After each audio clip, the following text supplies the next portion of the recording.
हम कोई नहीं होते साहब आपके देशभक्ति पे सवाल खड़ा करने वाले। हमने कभी नहीं कहा मोदी जी इक्वल टू भारत है, भाजपा इक्वल टू देश है। ये हमारी कार्यशैली है जो डायरेक्ट अंत्योदय मूलमंत्र से देश हित से जुड़ती है। एक स्पष्ट लाइन सुनिए, एक स्पष्ट लाइन पूछ रहा हूं, आपको नहीं गाना है आप नहीं गाइए, लेकिन महंगाई, बेरोजगारी, झारखंड पेपर लीक, अनेक पेपर लीक, नीट, उस पे तो अधिवेशन नहीं बुलाए। जब वंदे मातरम पे मां दुर्गा शक्ति पे बात हुई तो अधिवेशन बुला के बोलते हैं दुर्गा मां का गुणगान नहीं करना है, यहां पे नहीं होगा दुर्गा मां का गुणगान। तो चर्चा लाते हैं आप, और जिम्मेदारी हमारी बनती है क्योंकि 100 करोड़ भी इसी देश का नागरिक है, अगर 20 करोड़ इस देश का नागरिक है। दुर्गा माता की बात कर रहे हैं, दुर्गा माता जी की मैं एक ही चीज पूछता हूं, दुर्गा सप्तशती में कितने अध्याय हैं, जरा बता पाएंगे? नहीं बता पाएंगे। दुर्गा सप्तशती में कितने श्लोक है, बता पाएंगे? नहीं बता पाएंगे। ये सनातनी है, इन सनातनियों की हालत देखो, इन्हें सनातन के बारे में क्या है गए नहीं पता। जिस सनातन की बात करते हैं उस सनातन के बारे में जानते कुछ नहीं है। एक सेकंड, मां दुर्गा के जो शक्ति पाठ है उस पे व्याख्या से पहले जो वंदे मातरम का 2 स्टैंडा का अर्थ नहीं बता पा रहे, बैठ के यहाँ पे ज्ञान दे रहे, 2 अर्थ बताइए। मैंने आपसे पूछा ना, मैंने आपसे पूछा दुर्गा सप्तशती, आप दुर्गा माता की बात कर रहे हैं, दुर्गा सप्तशती में कितने अध्याय हैं ये बता दीजिए। सिर्फ मैं बात कर लूंगा, मैं माफी मांग के चला जाऊंगा। दुर्गा सप्तशती में अध्याय कितने हैं? मैं दुर्गा सप्तशती में कितने अध्याय हैं बता दीजिए, कितने श्लोक है ये बता दीजिए। नहीं बता पाएंगे। एक खामा खा के लोग हैं, नकली लोग हैं, खामा खा ये सनातन की बात करते हैं। अभी सनातन का इससे बड़ा अपमान किसने देखा होगा जब इनके राष्ट्रीय अध्यक्ष नितिन नवीन की रैली में हनुमान जी को गदा पकड़ा के नचाया जा रहा था। ये सनातन का सम्मान करने वाले लोग हैं। ये सनातन में शिव को, शक्ति को माना गया, नारी को शक्ति स्वरूप माना गया। सारे लोग बैठेंगे, पहले सारे लोग बैठेंगे जी, इधर आइए मैथिल साहब जी। हाँ जी, सनातन में नारी को शक्ति स्वरूप माना गया है और उसी नारी शक्ति का भी जंतर मंतर पे अपमान करा गया था। एक इनके डीसीपी ने नारी को थप्पड़ मारा, दूसरे इनके एसएचओ लेवल के बच्चे लेब अधिकारी ने लड़की के प्राइवेट पार्ट में डंडा डाला, तब इनकी जबान नहीं खुली। अर्पिता भंडारी हत्याकांड हुआ पड़ा है, 4 साल से उसकी जांच पेंडिंग की पड़ी है, जबान नहीं खुली। उन्नाव में रेप होता है, जबान नहीं खुलती। गिरजा टीकों के साथ कश्मीर में हुआ, तुम्हारी आंखें नम हुई थी, तुम्हारी शर्म आई थी, तुम क्या कर रहे थे बताइए। और जो बातें कर रहे हो, जब स्वाति मालीवाल जी के साथ अभद्रता हुई सीएम आवास के अंदर, तब तुम्हारी आंखें नम हुई थी।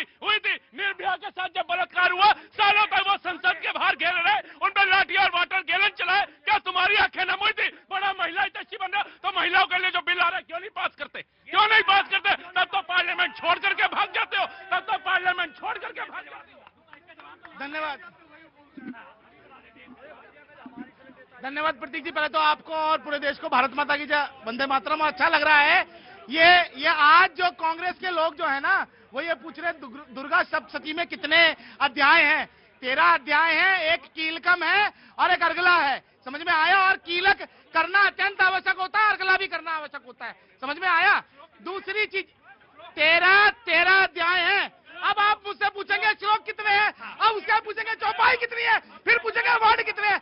अरे भाई सुनिए, मैं तो एक शब्द पूछ रहा हूँ प्रतीक जी, ये इस देश का संविधान है।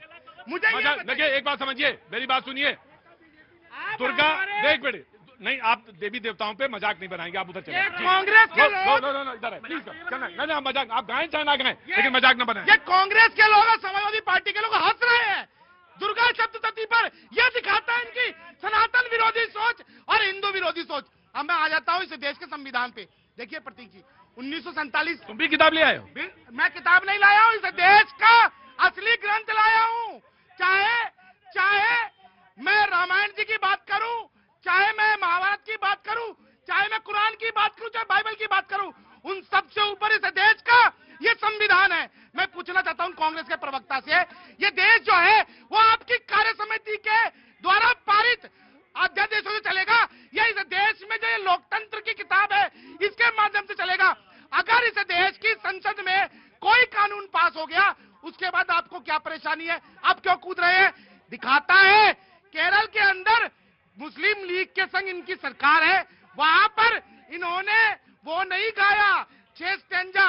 वहां जब सोनिया गांधी जी को सुनने में आया तीसरा स्टैंजा, उसके बाद वो कह रही स्टॉप स्टॉप स्टॉप। पूरे देश ने देखा और पूरे विश्व ने देखा किस प्रकार से देश के राष्ट्रगीत का अपमान हुआ। और पूरे विश्व में भारत ही एक ऐसा देश है जहां गद्दारों को पाला जाता है। समाजवादी पार्टी, समाजवादी पार्टी नहीं, ये शब्दों का इस्तेमाल नहीं। राष्ट्रगान का अपमान, राष्ट्रगान का अपमान। सिर्फ एक शब्द पूछ रहा हूं, मुझे ये बताइए, छोटी चोरी कोई करे वो भी चोर, बड़ी चोरी करे वो भी चोर, ठीक है ना? जो कोई छोटी गद्दारी करे वो भी गद्दार, बड़ी गद्दारी करे वो भी गद्दार। जो छोटा कानून तोड़ेगा वो भी अपराध, और जो बड़ा तोड़ेगा वो भी अपराधी। इस देश के द्वारा बनाए गए कानून को तोड़ने वालों को आप क्या कहेंगे? गद्दारी को तो कहेंगे, चोरी तो बांसुरी स्वराज सेक्शन 3 का वायलेशन है उस एक्ट का। बांसुरी स्वराज ने महाराष्ट्र गान का अपमान किया, बीच में रोका, ऑब्स्ट्रक्ट किया, उनको सजा दे दी। 2015 29 दिसंबर को मॉस्को एयरपोर्ट पे हमारे देश के प्रधानमंत्री आदरणीय नरेंद्र मोदी जी ने राष्ट्रगान का अपमान किया, चलते हुए बैंड, मिलिट्री बैंड। जी भाई साहब, पहली बात तो मैं बता दे रहा हूँ, पहली बात तो मैं बता दे रहा हूँ, उस वहां पे जो उसके नेशनल एंथम का बैंड शो था उसको पहले बजाना था, बाय मिस्टेक दूसरा बैंड बजा जिसको रिपीट तरीके से बैंड बजाया गया। सच बताओ, झूठ मत बोलो। इनका एक मिनट के बीच में नहीं बोल रहे थे।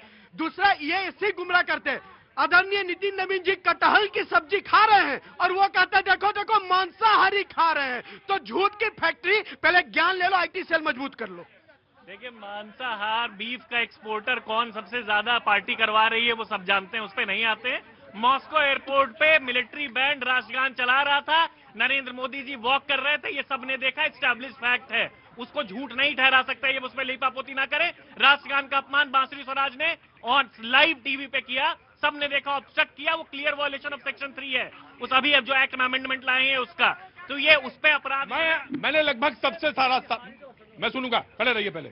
मैंने सबकी बात सुनी, मुझे बस एक बात पूछनी है कि मदन लाल ढींगरा ने जब वंदे मातरम गाया तो उसके मन में क्या भावना रही होगी और देश की आजादी के लेकर उसका क्या क्या सोचा होगा। दूसरी बात, मैं उनसे जानना चाहता हूं जिनको डर लगता है कि उनका वोट बैंक सरक जाएगा।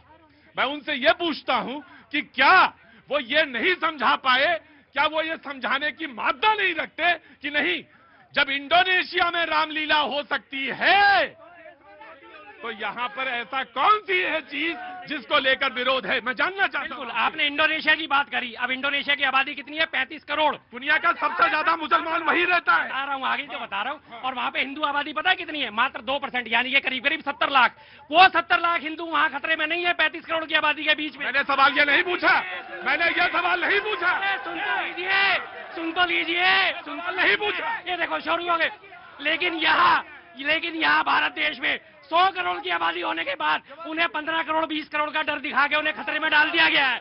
असल में खतरे में कौन है? बीजेपी। ये है गद्दी मिलनी चाहिए, लपलपाती हुई जबान से मिलनी चाहिए। ये है देश का। ये इंडोनेशिया का तो उदाहरण दे दिया। पता है, बेशक ज्यादा पॉपुलेशन मुस्लिम की है, लेकिन वहां का मुस्लिम को वहां के नेता ये नहीं बताते कि अगर तुम मुस्लिम हो तो तुम्हें मुस्लिम सच्चा तभी कहा जाएगा जब तुम भाजपा से नफरत करोगे। अगर तुम मुस्लिम हो तुम्हें सच्चा मुस्लिम तभी कहा जाएगा जब तुम मां शक्ति को नहीं मानोगे। इस तरह का मुस्लिम के अंदर जहर भरने वाली कांग्रेस नहीं है वहां पे, क्योंकि वह वोट बैंक की तुष्टीकरण की राजनीति कांग्रेस नहीं करती। एक बात स्पष्ट है, सारा व्याख्या कर दे रहे हैं, सब रामायण की तरफ बता रहे चीज।